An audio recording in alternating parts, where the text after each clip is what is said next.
हम बात कर रहे हैं बागेश्वर सरकार की।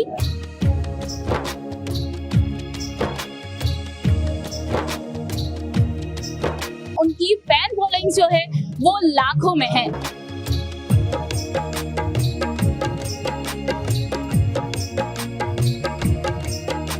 क्या लगता है मंदिर में एक कोई विशेष ड्रेसअप होनी चाहिए लोगों के लिए? ड्रेस कोड संभव नहीं पर संस्कृति की पहचान बनाए रखने के लिए जाने वाले दर्शनार्थियों को धोती का प्रयोग करना चाहिए। धीरेन्द्र कृष्ण शास्त्री जी को कभी गुस्सा आता है? अफवाह जब कोई फैलाता तब थोड़ा सा मन खिन्न होता, गुस्सा नहीं आता।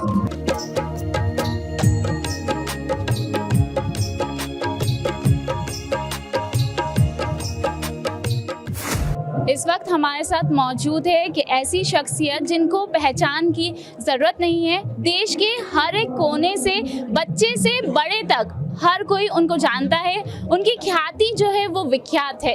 सिर्फ वो 26 साल के हैं लेकिन उनकी फैन फॉलोइंग जो है वो लाखों में है। हम बात कर रहे हैं बागेश्वर सरकार की। आपका बहुत बहुत स्वागत है। बहुत बहुत धन्यवाद। आपके सभी दर्शकों को धन्यवाद। एसीएन भारत की संपूर्ण मीडिया के बैक स्क्रीन ऑन स्क्रीन में कार्य करने वाले सभी प्रियजनों को खूब आशीर्वाद। हम आपसे सबसे पहले तो जानना चाहेंगे, आपने कैंसर हॉस्पिटल बनाया है तो प्रमुखता उसकी क्या है? बनाने का संकल्प लिया है। अभी उसकी कुछ व्यवस्थाएं बहुत कमजोर हैं। कर रहे हैं, प्रयत्न कर रहे हैं, पुरुषार्थ कर रहे हैं, लगे हैं। 2029 के पहले उसका उद्घाटन करना है, प्रारंभ करना है, क्योंकि पूरा क्षेत्र बहुत प्रताड़ित क्षेत्र है, दीनहीनों का क्षेत्र है।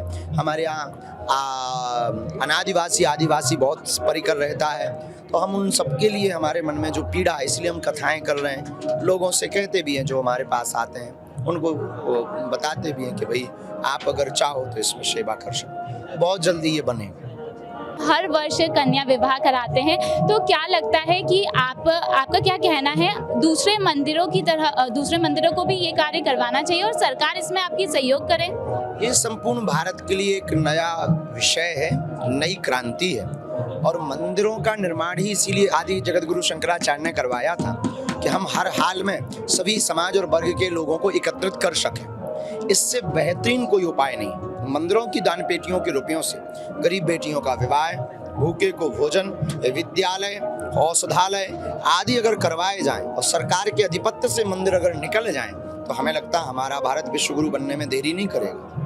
आप जो भी कथा करते हैं या बयानबाजी करते हैं तो उसमें आप सनातन धर्म को महत्वपूर्ण बताते हैं, तो क्या लगता है मंदिर में एक कोई विशेष ड्रेसअप होनी चाहिए लोगों के लिए? ड्रेस कोड संभव नहीं पर संस्कृति की पहचान बनाए रखने के लिए जाने वाले दर्शनार्थियों को धोती का प्रयोग करना चाहिए। जो हमारी भारत की वेशभूषा है, भारतीय परिधान है, उस प्राचीन परिधान को जरूर पहनकर जाना चाहिए। पर ड्रेस कोड अनिवार्य नहीं कर सकते, क्योंकि उस चक्कर में फिर ये मंदिर में युवा जाएंगे नहीं, युवा बंद हो जाएंगे जाना, तो ये लगाना हमारे लगता बहुत घातक होगा। इसलिए परिधान के लिए लोगों को जागरूक करने के लिए स्व आचरण में उतारना चाहिए।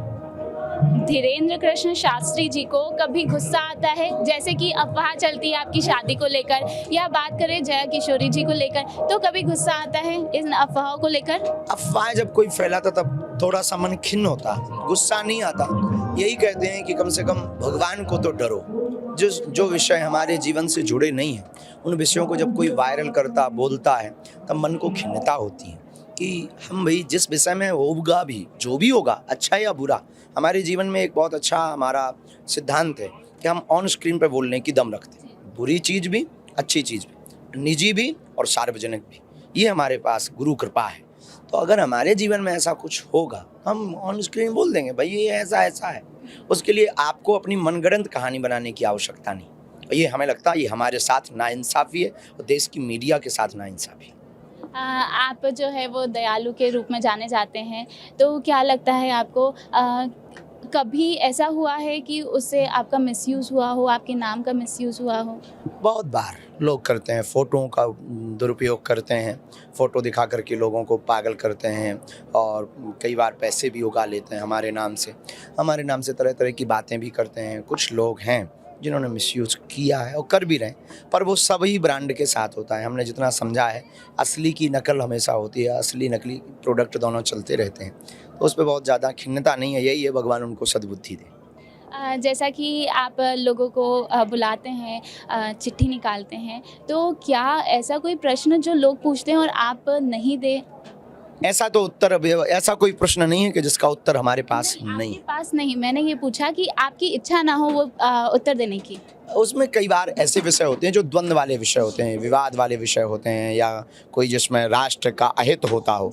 ऐसे विषयों को हम कोशिश करते हैं कि बिना माइक के, विदाउट माइक के बताएं, उस व्यक्ति को पता लग जाए। जैसा कि कहा जाता है कि आगरा में जो ईदगाह है उसके नीचे मूर्ति है, इस पर आपका क्या कहना है?